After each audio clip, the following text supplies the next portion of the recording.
Welcome to the Highland Waves podcast, coming to you from Marshbrook Studios, located on a bank of the world-renowned Margaree River in Cape Breton, Nova Scotia, Canada. On Highland Waves, we feature stories about the people, the places, and those who come to visit us here in Inverness County. I'm Pat Wall, your host. This morning I'm pleased to have with me in studio Erin Boyd. Welcome to Highland Waves, Erin. Hi, Pat. Erin and her husband Matt Zeilfelder are 5-year owners of the Freya and Thor Cafe, situated beside the Cabot Trail in the Acadian village of Cheticamp here in Cape Breton, Nova Scotia. Erin, you both arrived here from Washington State. Yeah, Bellingham. What motivated the move to Cape Breton? I grew up in Halifax. I went to high school and university there, and I used to work at Cyclesmith bike shop. And every year they would do a staff customer ride around the Cabot Trail, and I had never been here until one of those rides. So over a few years, I did 3 bike tours around the Cabot Trail on a bicycle, and I just fell in love with Cape Breton on those rides. Oh, great. Worked at Cyclesmith, you said? Mm-hmm. Yeah, well, you probably fixed my bike a couple of times while I was living up there as well. Perhaps you can describe your transition to living in Washington State and Cape Breton. How has it been for you?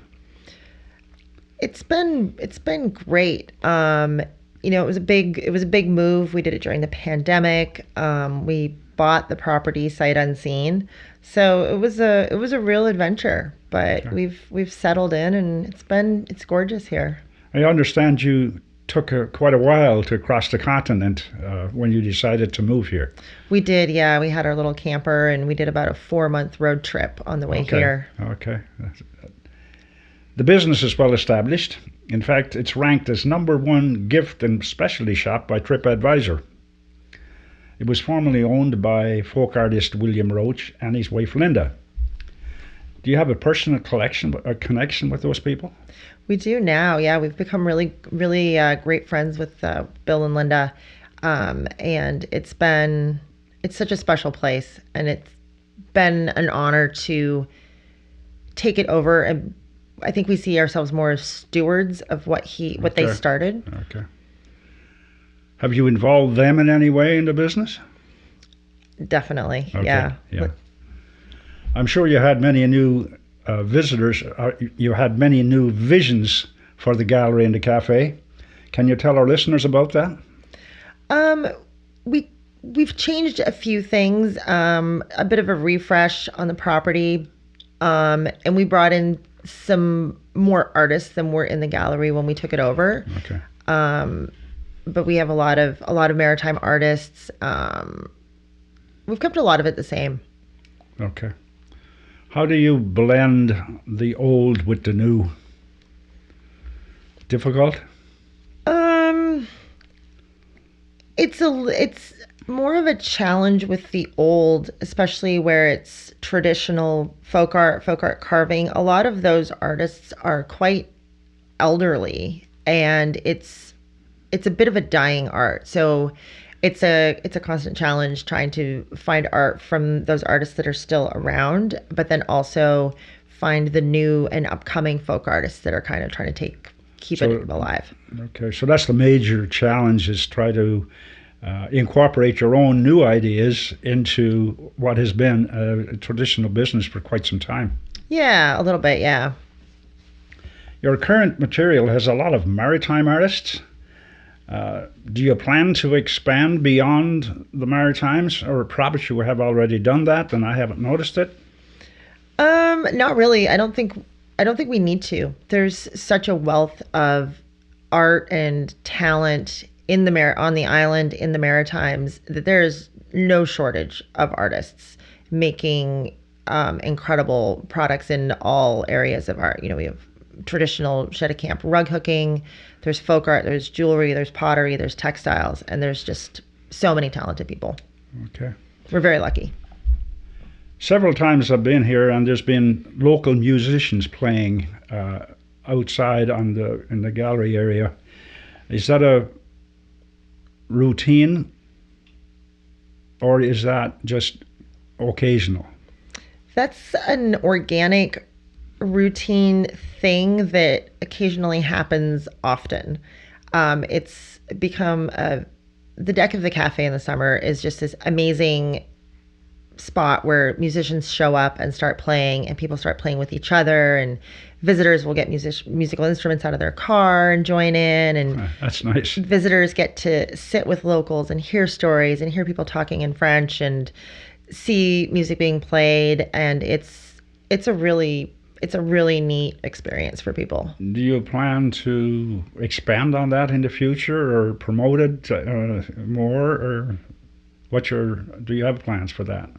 Yeah, I mean, we're always interested in having musicians come and play, so we do talk to people that are, playing, and, always throw out there, like, if you want to come play at Frey and Thor, we'd love to have you, and people take us up on that. So yeah, it's definitely, we're always so busy, there's so many things to do. Okay, so I'm coming from Wyoming, and I've been told about the Frey and Thor Cafe.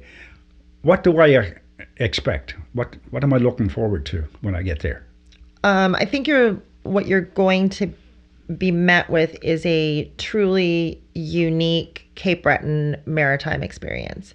William Roach built the entire thing from scratch. All of the little buildings are sheds that he pulled out of random fields and cobbled together. It's unlike anything that I think you can build. It has that history, it has that story, it has that salt-beaten patina that you can't just make. And people also remember it. It's been there for, over 30 years now. And people come and they're like, I came here when I was a kid, and they're absolutely thrilled to see that it's pretty much exactly what they remember. Perhaps you can tell our listeners the types of products that you provide in your cafe. In the cafe, we work with local coffee roasters. So we work with Village People Coffee from Bedak, and also Just Us Coffee from the Annapolis Valley. We work with the Acoin Bakery, who are right up the road from us, or an Acadian bakery. We have some of their products. We also make our own stuff at our sandwich shop, Last Chance Sandwich. So we're always making stuff fresh from there.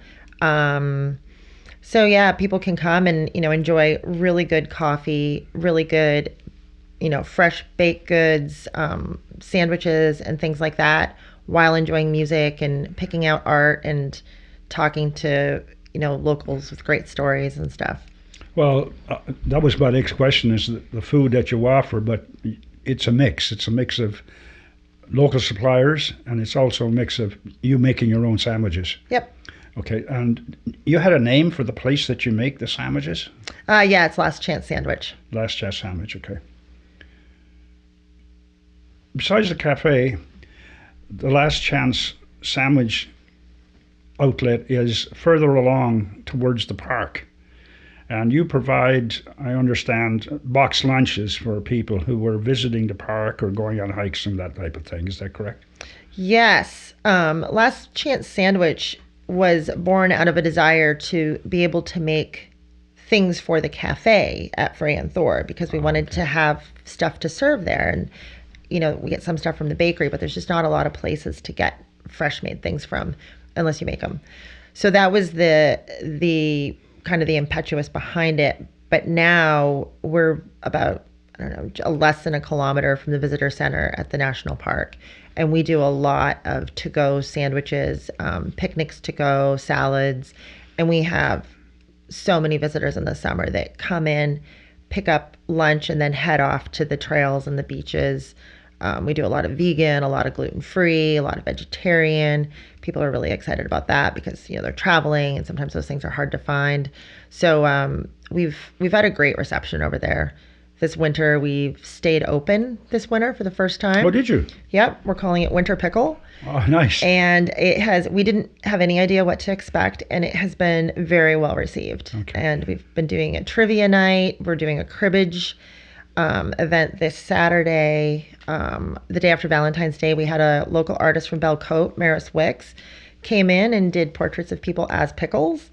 And that was really well attended. So it's been great. Yeah, that's good. So it's been successful. It has. And your clientele now, I would assume, are skidoers and cross-country skiers and that kind of folk who are involved in the outdoor activities in winter. Yep, we have a lot of people that have been out, snowshoeing in the morning and they pop by for breakfast. And we also have a lot of locals who are, it's so busy in the summer here that we don't get to maybe go around town and visit places as much as we would like because everything is so busy. So Sure. we're getting a lot of those folks that are coming in for the first time. Well, that's great. Have there been great challenges for you? Yeah, we're a little bit out of the way here, so sometimes it's just hard to get things. Yeah. It's hard to get, this winter there's been problems getting food delivered with the delivery trucks because they just can't get up here. And it's been a tough winter as well. It's been very snowy. Yeah.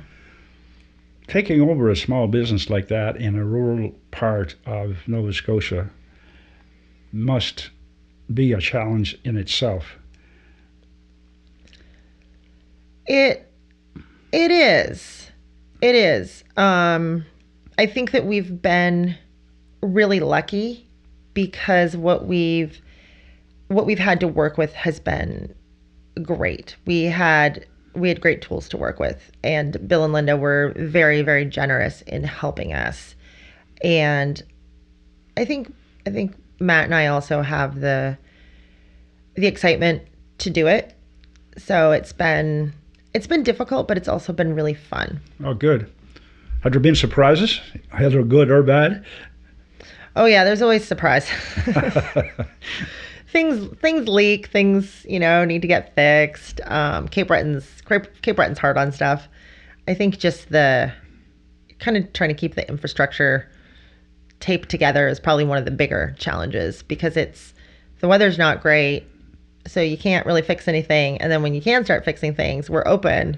So then it's just so that's probably the biggest challenge. And sometimes it's difficult to get workmen to do work as well because they're so busy themselves. That is true. Yeah, that doesn't help. Right now, do you see other opportunities for growth in any particular area? You seem to be doing well right now, I don't think that we have the bandwidth for any more. I think now it's just a matter of refining exactly what we're doing. I think, there's always room for tweaks to make it better. Maybe we get in more musicians or, keeping the pickle open year round, things like that I think are going to enhance what we're doing. But, I think we've got a pretty good thing going on right now that we can just keep making better. How do you encourage community involvement in your business or cafe? Well, we have, local artists, we have local musicians. At Winter Pickle, we're doing these events like trivia and cribbage and our little art event and things like that to get people together. We've had a lot of feedback at Winter Pickle about how great it's been because we have a lot of people in the summer that hang out at Frey and Thor on the deck. You've been there. It's just a lovely spot to hang out in the summer. And we don't really have that in the winter in Cheticamp so much. So we've had a lot of people coming to Last Chance Sandwich this winter, and it's great. Everybody knows each other. Everybody's sitting and talking together and having coffee and laughing and singing and dancing, and it's definitely community and bringing people out and bringing people together, and it's been great. Do you collaborate with other businesses in the community? We do. Yeah, we do. One of the fun surprises right before Christmas was Cape Breton Lavender, who are a new business in Cheticamp. They're right up the road from us in Petite, kind of between Freya and Thor and Last Chance Sandwich.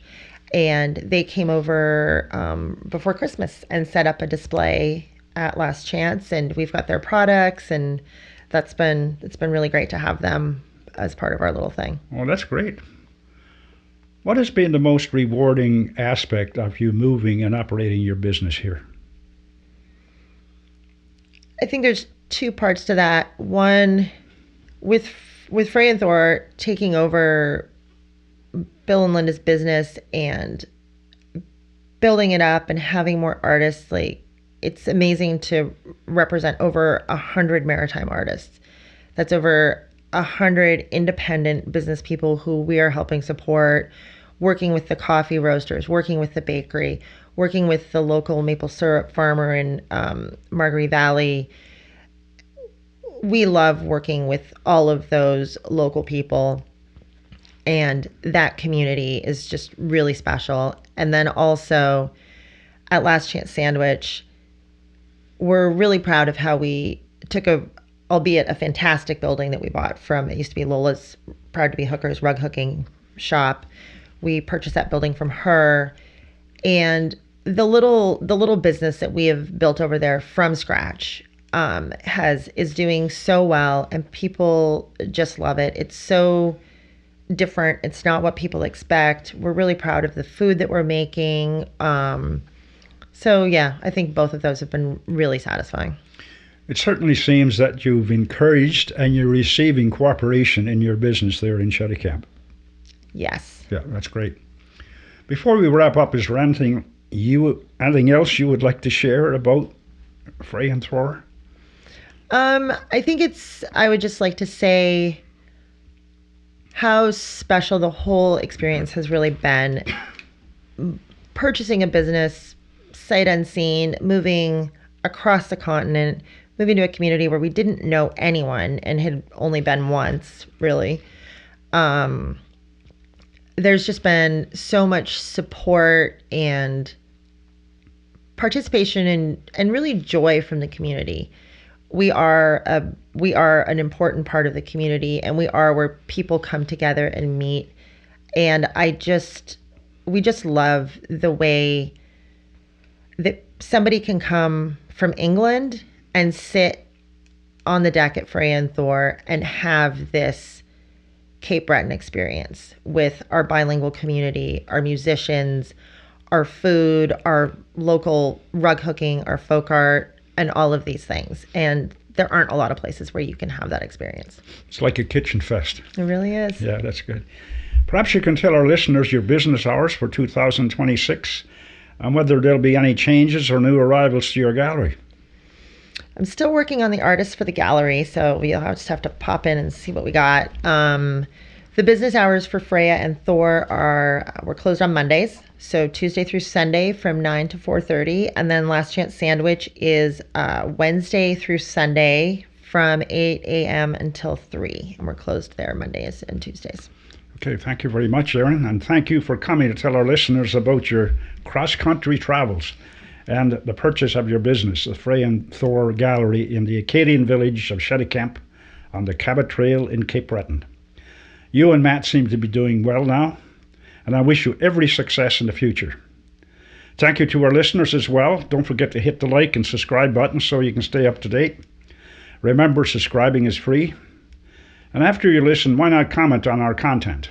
It will help us bring you interesting programming. Our thought for today is by Winston Churchill, who once said, "We make a living by what we get. We make a life by what we give." So long for now. Pat.